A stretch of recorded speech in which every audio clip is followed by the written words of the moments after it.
One of the rail networks that first sparked my interest in public transportation was Sydney's. The system is historic, but it's also really unique with its large double-decker multiple-unit trains, complex web of rail lines, and its beautiful natural surroundings. You might even say it's like Zurich, but hot. That's not entirely accurate though. Sydney is actually a pretty big city, and it's growing its network in big ways, and transitioning away from the way things have been done in the past. But how does the Sydney Trains network work, and how's it laid out? What can we learn from it? Let's dive in and find out. Before I talk about Sydney or the Sydney Trains network, I really need to mention the trains themselves. They're really quite unusual in that all of them are double-decker multiple units, which run on 1500 volt DC power and standard gauge tracks. While I really like the A and derivative B and NIF sets, the T set will always have a special place in my heart, as will the unique flippy seats on most of the trains, which allow you to change the direction most seats are facing simply by sliding them over. I also want to mention, as you're probably seeing from the lovely footage, the good folks from Transport Vlog and Tateset who graciously provided some of the footage in this video. Any introduction to Sydney inevitably needs to get into the quite crazy geography of the city, which is located on Australia's southeast coast in the state of New South Wales. Sydney is often known as the Harbour City, and this is for good reason. Sydney Harbour is probably the defining geographic feature of the city and is crossed by the iconic Harbour Bridge, which yes, carries trains and is fronted onto by the famous Opera House. Sitting just south of the Opera House is the city centre, or very specifically in Sydney's case, the CBD. Heading west, the harbour gives way to the Parramatta River, which like the main portion of the harbour has numerous inlets and bays on it. To the south of the river, west of the CBD, we have the Sydney Olympic Park, which played a central role in the Games of 2000. Further west still, we have Parramatta itself, which is being coined locally as Sydney's second CBD, and which provides a large dense node in the city's suburbs as well as substantial rail connectivity. Now, if you thought Sydney Harbour was the only major water feature of Sydney, you'd be wrong. There's also the Middle Harbour, North Harbour, Botany Bay, and Georges River, not to mention the Hawkesbury River to the north and the Tasman Sea to the east, which many famous beaches like Bondi and Manly face. Sydney itself is also hemmed in by mountains on all sides. Sydney's international travel hub is the Sydney Kingsford Smith Airport, which is Sydney's only major airport and extends out into Botany Bay. Unfortunately, while the location of the airport just 7 or so kilometers south of the CBD does make accessing it very convenient, this means it's hemmed in by development on all sides and thus has a curfew. Because of this, as well as broader geographic barriers and trends in growth, Sydney is building a new airport in the sprawling suburban area of Western Sydney, known simply, or not so simply, as Western Sydney International Nancy Bird Walton Airport. But you didn't come here for airports, you came here for trains, and so let's look at Sydney's rail network, starting at its main hub Central, which is located at the south end of the CBD. Central, like many great stations, consists of two main sections. One, a rail terminus for terminating longer distance trains to other parts of New South Wales and other cities in Australia, which is known as Sydney Terminal, and another where suburban trains can through run at the station, though admittedly some suburban trains do still use the terminal as well. Talking about the suburban trains, let's look at the various lines. The T1 North Shore and Western line is the first line in the system, naturally, and is also the most used. The line at its furthest extents, which only some trips connect to, runs from Emu Plains and Richmond in the west, south and east to Blacktown, where they come together. Further east, the services pass through Parramatta, before continuing parallel to the Parramatta River along the main Western line, Sydney's most important, into Central at the CBD. This line is 6 tracks from Strathfield to Sydney. I do have to mention, service patterns do vary a bit from day to day and time to time, so these are mostly just the prevailing patterns. Just north of Central, the T1 enters old tunnels under Sydney's Central Business District, where it passes through the important stations of Town Hall and Wynyard, which were influenced by the New York subway. From here, the services continue north across the Harbour Bridge to northern suburban destinations like Chatswood, Gordon, and Hornsby. The T1 is a total of 128 kilometers long, which is really long.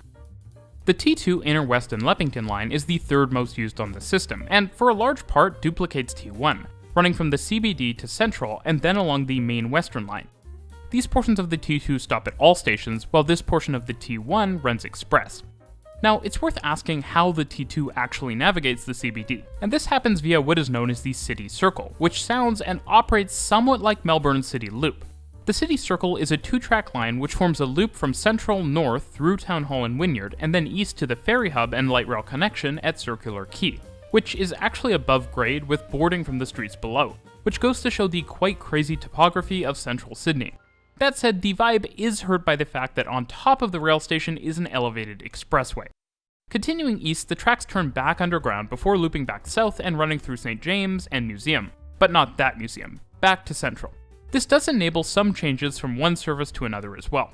I do have to point out that the signs at some of the CBD stations as well bear a striking resemblance to another railway city.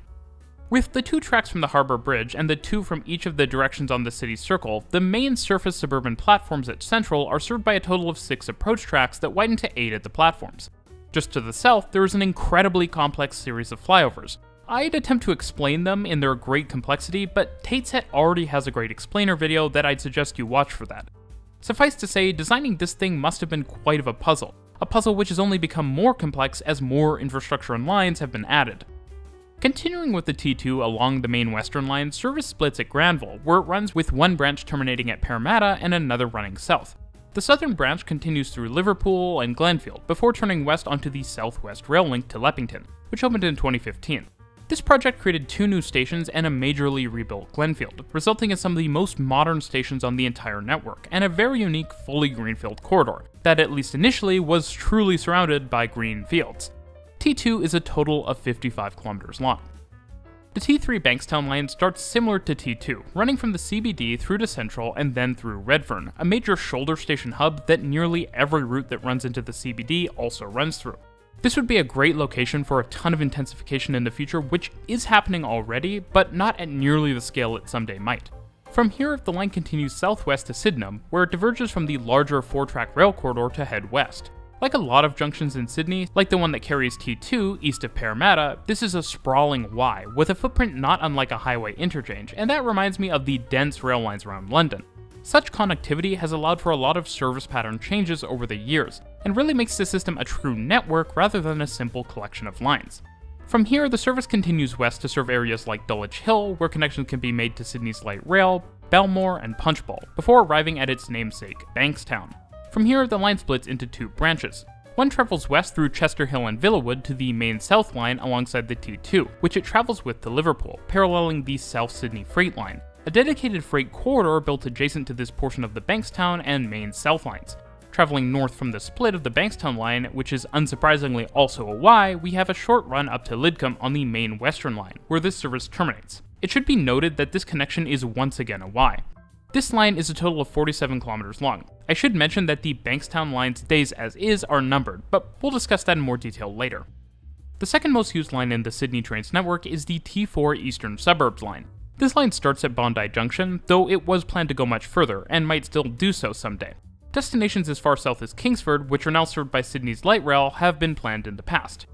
From Bondi Junction, which is about 2.5 kilometers west of the famous beach, the line runs west via King's Cross, but not that King's Cross, to the CBD, where it serves the very nicely named Martin Place Station, which has tracks crossing the city circle just north of St. James. From here, the line continues alongside the others through Town Hall, Central, and Redfern, but on a deeper tunneled alignment. It actually shares part of the lower level at Town Hall with one of the tracks from the city circle. From Redfern, the T4 continues alongside the Bankstown line, continuing beyond Sydenham through many suburbs to the west and south of the airport. Around Kogarah, the line turns west before turning back south and crossing the Georges River beyond Penhurst. To the south, the line winds along before splitting in 2 at Sutherland, with one branch traveling straight east to near the coast in Cronulla, and another which travels south between the Princes Highway and natural wooded area to the suburb of Waterfall, which indeed does have some waterfalls. The T4 is a total of 55 kilometers long. The T4 is basically entirely isolated from other lines, and our next line, the T5 Cumberland line, exists entirely as a mashup of other railway lines. The service starts at Schofields and at Richmond late at night alongside the T1, traveling south to Parramatta before the line makes a big turn south to run alongside the T2 service all the way to its southern terminus at Leppington. The T5 is one of only 2 lines which does not enter the CBD and is the least used main service on the network, though this will hopefully change as Parramatta and Western Sydney continue to develop. The T5 is a total of 67 kilometers long. Now, you're expecting the T6 to exist, but the bad news is that it does not. The T6 was previously the designation given to the Carlingford Railway line, which split off the main western line at Clyde to head all the way up to Carlingford, which provided some infrequent services. This line has since been closed to passenger service and will be taken over in large part by a new light rail line, which Sydney is a big fan of these days. If you were expecting T7 to be an impressive cross-city jaunt, you'll be disappointed, as much like T6, T7 is quite short. In fact, so short that it only has 2 stations on about 4 kilometers of track. The T7 Olympic Park line, indeed, is simply a shuttle service from Lidcombe to the Olympic Park, which has a giant station with 2 tracks, both with Spanish solution platforms that are used in one direction, allowing massive capacity with Sydney's big trains. This high capacity, as well as a tangle of tracks and flying junctions surrounding the Flemington Maintenance Centre where the Olympic Park line meets the main Western line, mean that during major events like concerts, services can run frequently direct to and from the CBD, as well as other destinations, which is pretty awesome. With the T8 Airport and South line, we finally get back to really substantial service, and this line starts running from the CBD to Central. South of Central, the T8 almost immediately enters a tunnel, which required modifying the tracks around Central. This service runs south, bypassing the area of Waterloo and stopping at Green Square and Mascot, which were stations which were built as part of the Airport Rail Link P3 and until a few years ago featured user surcharges which went to the P3 operator, who built and owned the stations themselves, but not the trains or track. The reduction in this high surcharge has really boosted ridership, and Mascot in particular is surrounded by a pretty astounding amount of TOD that is probably among the most of any airport out there. Continuing south, the line features 2 airport stations, with one at the domestic terminal and one at international, both of which still do have the surcharge.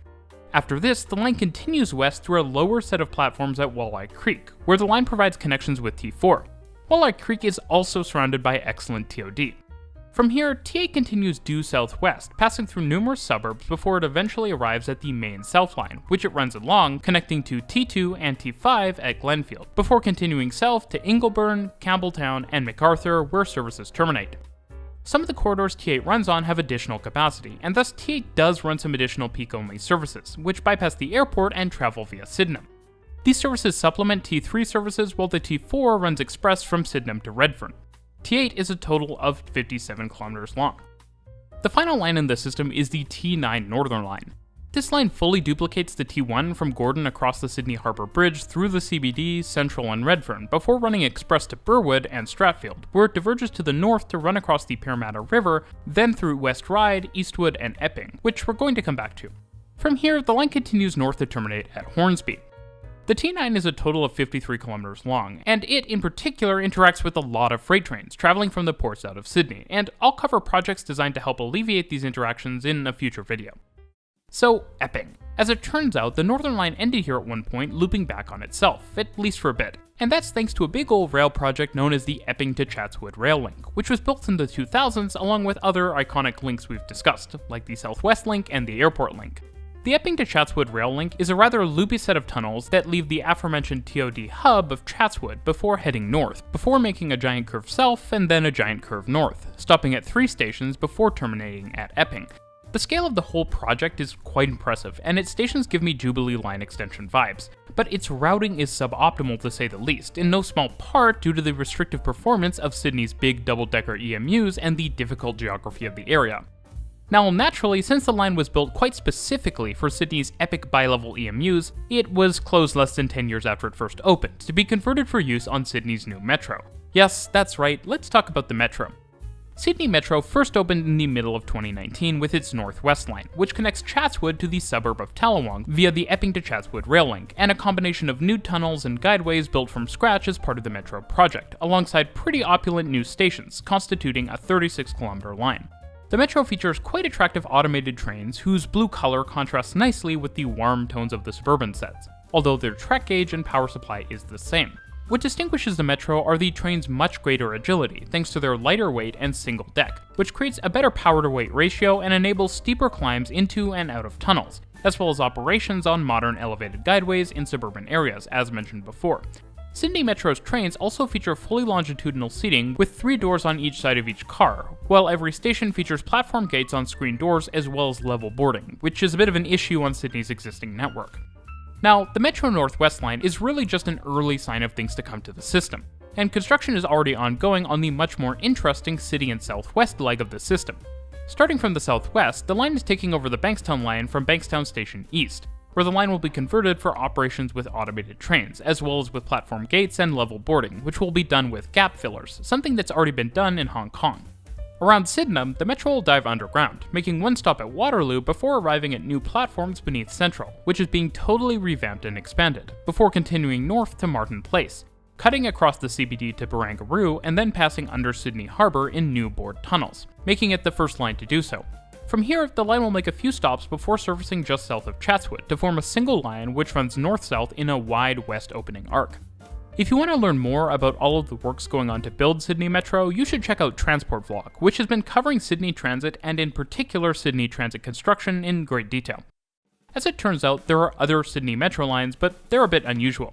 The Sydney Metro Western Sydney Airport line, yes that's really what it's called, is meant to connect Western Sydney Airport to the rail network, with a new 6-stop line north to St. Mary's on the T1, essentially acting as an airport shuttle, at least for now, which feels less compelling than a direct rail link, which could surely have been built given the greenfield status of the airport. There are plans to build a dense urban center around the airport, which I'm generally skeptical of given the noisy places airports tend to be, but Mascot is pretty great, so I'll give Sydney the benefit of the doubt here. The final line currently moving forward and under construction on the Metro is Sydney Metro West. This project is essentially a new independent line from the Sydney CBD to Parramatta that can provide extra capacity and a more direct route between the two when compared to the more congested Legacy line.